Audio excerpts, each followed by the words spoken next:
All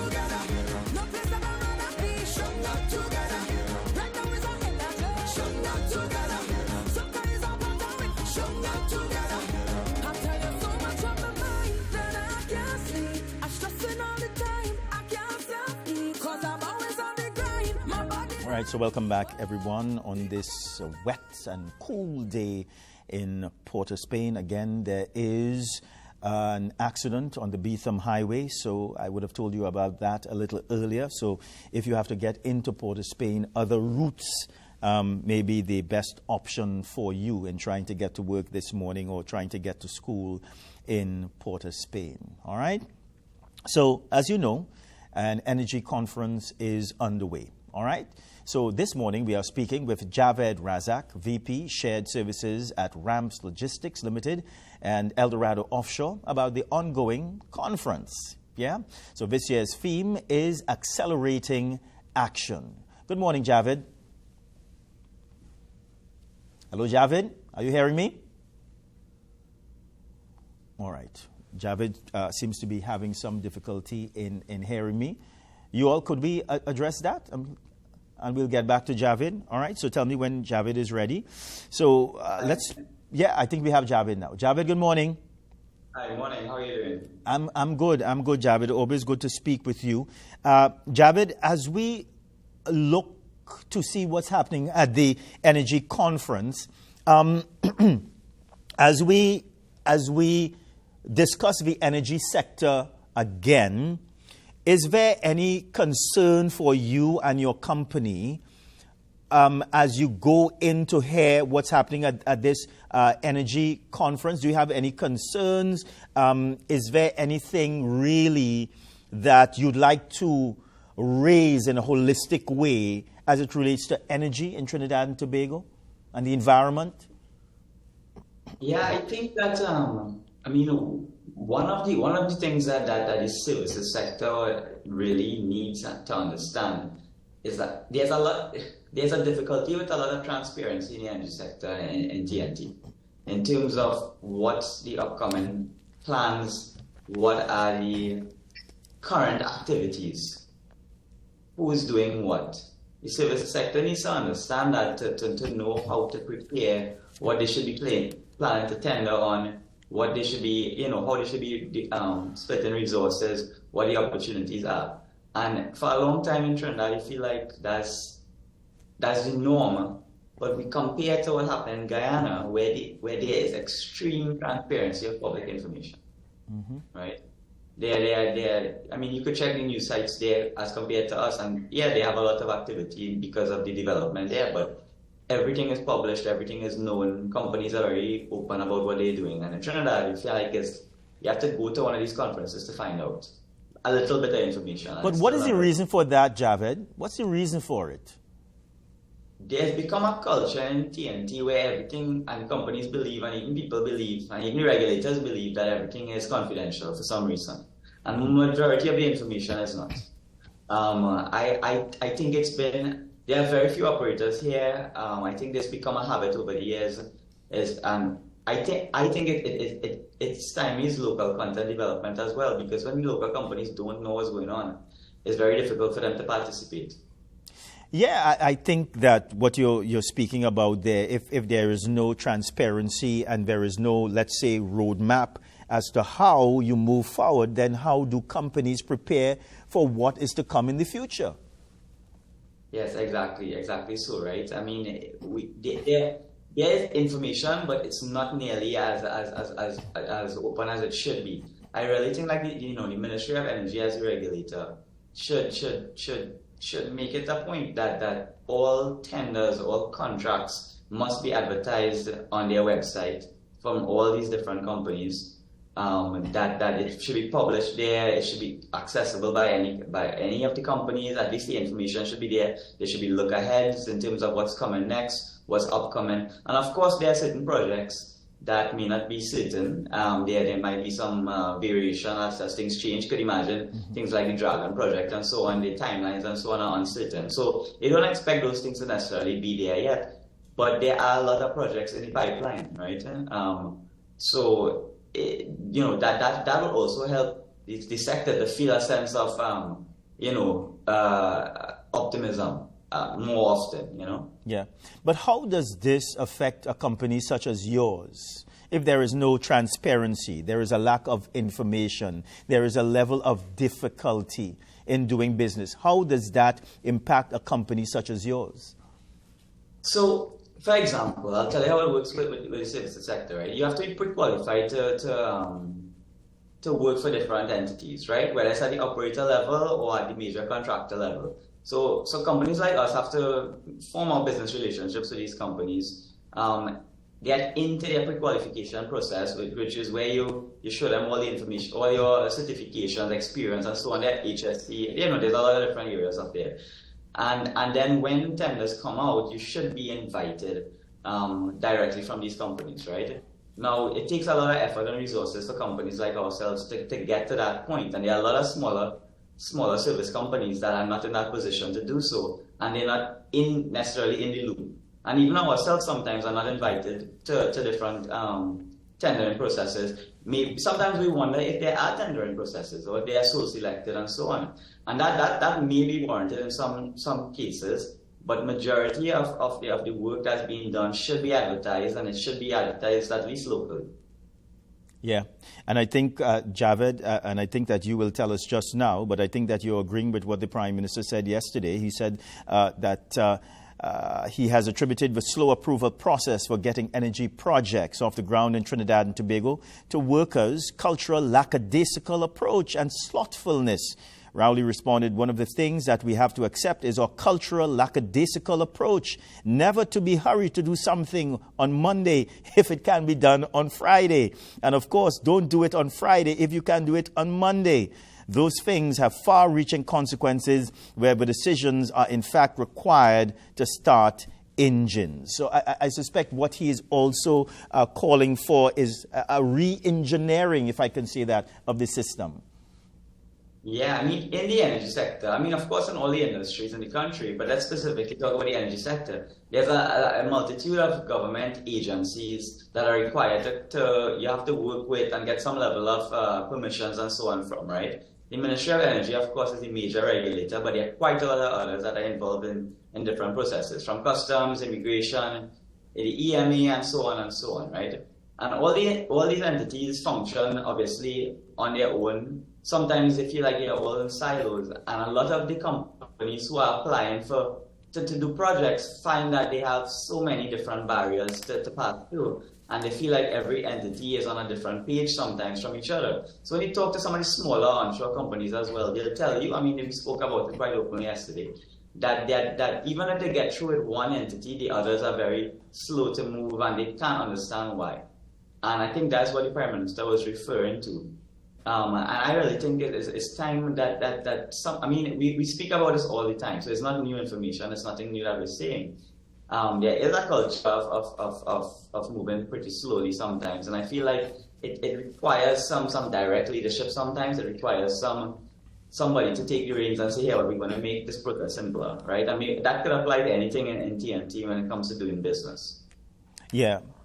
Because we have heard business people speak about this disconnect between certain departments, and you did allude to the fact that you believe that some organizations are really working in silos, and if you get approvals here, you may not get approvals there, and there is this long delay. But Javed, how do we correct this situation?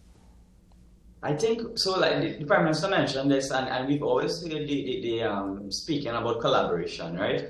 Better collaboration needed, and so on. I think one of the things that we haven't done is pinpoint exactly where and who, right?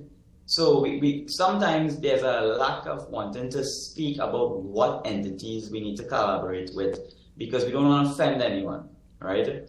But it's not just the entities; there are individuals in each one of these state entities that are in charge or that are part of the critical part of the processes, right? And I think, at the energy chamber level, which is, they are the one hosting the conference, that we need to be able to identify not just the entities, but the actual persons who may be either willingly or unwillingly keeping back progress sometimes. And actually, let's sit down with all these persons. Let's sit down with all these persons at the chamber level with the reps from the government, with the reps from the companies and the sector and so on, and actually have a discussion on how we can move forward here. Sometimes just not knowing who you're dealing with is part of the challenge. Yeah. Yeah. So there's a level of difficulty. Javed, before we move on, let's look back a bit. We have come to the end of 2023. We're in the we're coming to the end of the first month in 2024. As you look back on 2023, how was that year for, let's say, the stakeholders in the energy industry? And as we enter 2024, what are you all looking forward to? So, I mean, the activity level in the country has gone through a significant decline since maybe within the last 10 years, right? We've seen increase in activity levels in the last year or so. Just as an easy example, there are 2 rigs drilling offshore, one for EUG and one for BP right now. They should be here for at least a year, maybe more. The biggest positive news that we've all heard about in the last recent months has been the developments on cross-border gas between Trinidad and Venezuela with Dragon, Manatee, the potential that the Loran part of that Manatee field could be accessed later on. There's progressive discussion on the deep water gas that Woodside has. So those are the projects that we see in the pipeline, right? There was a graph shown yesterday that showed the gas supply and demand and the gas supply projections, and it showed that over the next 3 years we're going to go into probably the lowest gas production we've ever seen in the country. And after that 3 or 4 years, it should start to climb up. And if all those projects come on, we could be at a pretty significantly high level by around 2030 or so, right? There's a lot of work to be done to get to that point. Is it safe to say that there is a level of optimism by the stakeholders in the sector for the energy sector?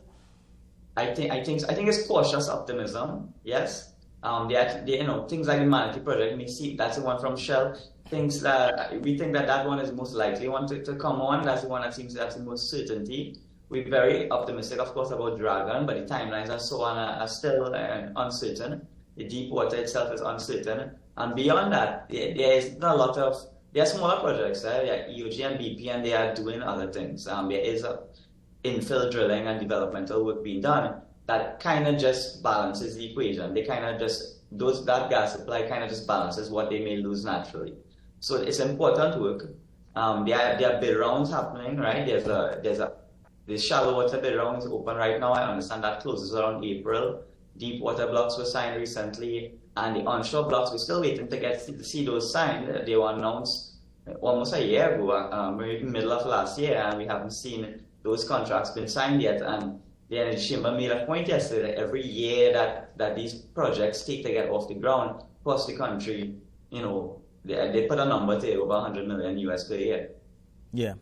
And Javed, I think that sometimes when you have persons in certain sectors speaking, and if we're talking about energy, sometimes the terms, sometimes it could be very, very technical. And we also discuss, large amounts of money and large amounts of investment and so on. But I think sometimes, Javed, to the layman, they ask, what are we getting in return? So what are we getting from all of this, Javed?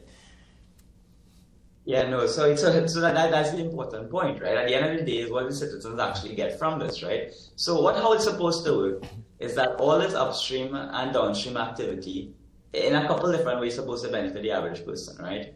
The government is supposed to get petroleum taxes and royalties from the upstream producers.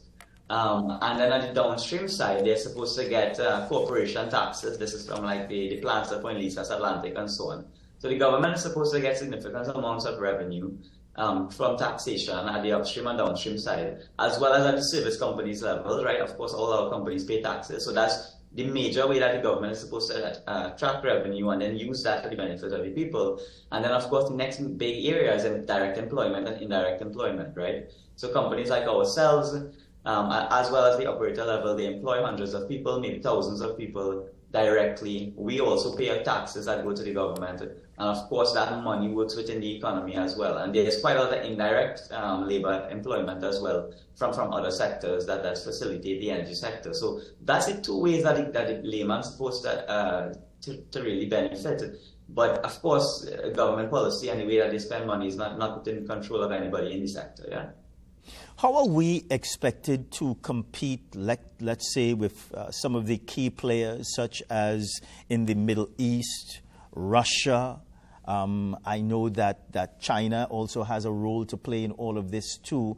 How are we as a small country expected to compete with some of these main players? I mean, TNT has been for decades, punching above its weight in the international space when it comes to these things. When you look at our production of downstream products like methanol and ammonia, we've been one of the highest producers for such a long time.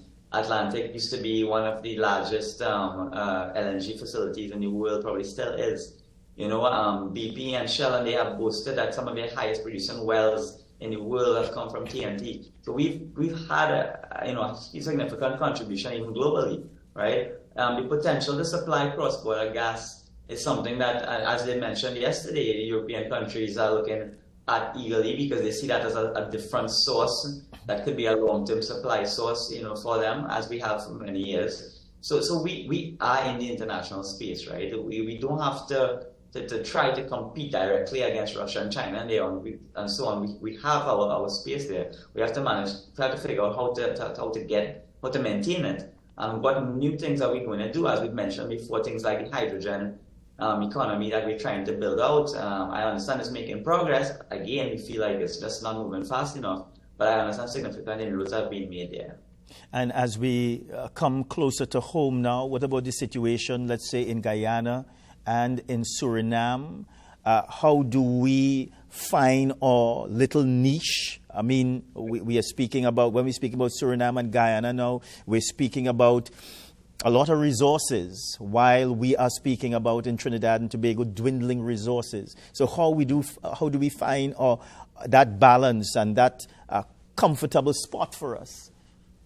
I think when you look at our services sector in TNT, it's remarkable. Right? If you went to the conference and you look around at the booths and you see the kind of work that our local companies can do, sometimes it's mind-blowing, even to us who work in the sector. The level of sophistication that we've built up here locally over the years is great. And that's where we have a huge role to play in Guyana and Suriname. Our companies can work in their sectors. We can partner with their local companies. We can help build and train and branch out. There's an opportunity here for Caribbean companies to become world-class and work alongside as well as for the biggest companies in the world. When you look at the operators in Guyana and Suriname, some of them are from the Middle East, some of them are from different parts. All the biggest players in the world are now in these countries.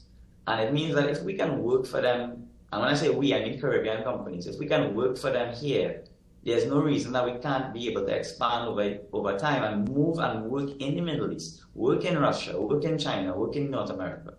So I think there's a significant upside there. And what we'd like from government is the facilitation of that, right? Make it easier for us to do business, make it easier for us to trade, make it easier for us to move things around and move people around. And we will expand. We will do what we can do, what we do best, and we will take advantage of those opportunities. Yeah, I know that your company also has a foot in Guyana. How has that experience been for you all? Yeah, we were early mover into Guyana even before they started exploring for oil and gas. So when they did, we were in a good position. We were able to work with a lot of the companies there. When the local content legislation was put in place, we experienced significant challenges. A lot of that played out in the media. We eventually did get our certificate and so on. It has been a challenge, I will say, but pie in Guyana is continuing to grow. So a small slice of a growing pie can still be quite large. So we are looking forward to the opportunities in Guyana. We have a significant footprint still. We think that there will be a lot more opportunities as the country grows, as well as in Suriname, where we are also present. So yeah, we're very optimistic down there. Of course, doing business in any country in Caribbean is not simple. There are lots of challenges. I think that Guyana is doing quite well so far with their increase in what's happening over there. I think they're taking on the challenges quite well, and we look forward to work over there with them. But Javed, do you think that energy companies are now between a rock and a hard place? Because as it relates to fuel, a lot of companies are now trying to move away from that type of energy and are going into more environmentally safe, if I can put it that way, types of fuel, such as the wind farms and solar and you name it. You know it better than I do, Javed. So how do you exist in an environment where we're moving away from oil and gas and into a more cleaner type fuel? I think from a services company level, we are extremely excited about that. Mm-hmm. Majority of our companies in the country are well poised to maneuver into that sector, right? A lot of the same skills and technologies that are required for solar and wind and all these different types of things. If you look at the big installation companies that install wind farms globally, they are oil and gas installation companies. They use the same vessels and so on to move those type of things. So as a logistics company, we're extremely excited to see those kind of developments happen. We have a solar plant in Trinidad that's supposed to be commissioned next year. There's been a wind study recently done at the ministry level that speaks to using wind power as a source for hydrogen. That is something that we're extremely excited to play in. And there's going to be collaboration in the sense that oil and gas is not going to go away anytime soon. What we would like to see happen is a slow replacement of the electricity sector, as the Prime Minister mentioned yesterday, for renewables, in which the hydrocarbons can be better used in the downstream products. So I don't see that as competition at all. I see that as real opportunity. But Javed, isn't that another argument for diversification, right? A renewed trust towards diversification, because if this is what is happening globally, well then I suspect companies such as yours and even countries such as us who rely heavily on the returns from the energy sector, it's really putting us on a fast track towards diversification. Yes, definitely. And I think in Trinidad's case, renewable energy projects will save our hydrocarbon sector, right? Because you can replace electricity demand with renewables, you'll save our gas and so on for the better value products. Because you can use wind farms to generate electricity for hydrogen plants, you will invigorate the energy sector, right? I see two of them working very harmoniously in TNT. As long as we stay the path and we make sure we get to where we want to be, I think those sectors will work extremely harmoniously in this country. Yeah, and Javed, I think that's a very good point. I never thought about that, about the two sectors working very, very closely with one another, because I think that when we have the conversation, it's always one sector being put against the other sector. But Javed, as we look at further discussions at this energy conference, what in your mind that at the end of this conference you'd like to see being achieved? Yeah, I think that the energy sector energy chamber put out a couple of points that they think will increase. They say a fast track, I believe, to gas supply and so on, right? One is awarding acreage faster and getting through those hurdles faster. They've outlined it pretty well. I think what we would like to see is an agreement with the regulators and the chamber and the board of the chamber that represents the sector on what are the milestones and what are the deliverables and achievables and what time frame for them. Right? That's how our companies operate. We don't just want to hear about what should be done and what could be done. We want to hear people commit to what will be done by a certain time frame. Right? Now, I don't actually think that necessarily will happen, but that's the desirable outcome. We want to know what will happen by when and how we can assist in getting that done. Yeah. Javed Razack, it's always a pleasure speaking with you. Thank you very much for the education this morning, Javed. You have put things on the table this morning that have us thinking, So thank you very much for this food for thought this morning. We do appreciate it. Bye for now. I appreciate it. Good to be here. Take care and enjoy your day. All right. Bye for now, Javed. All right. So it's time for another break. We are coming back, everybody. Stay right there.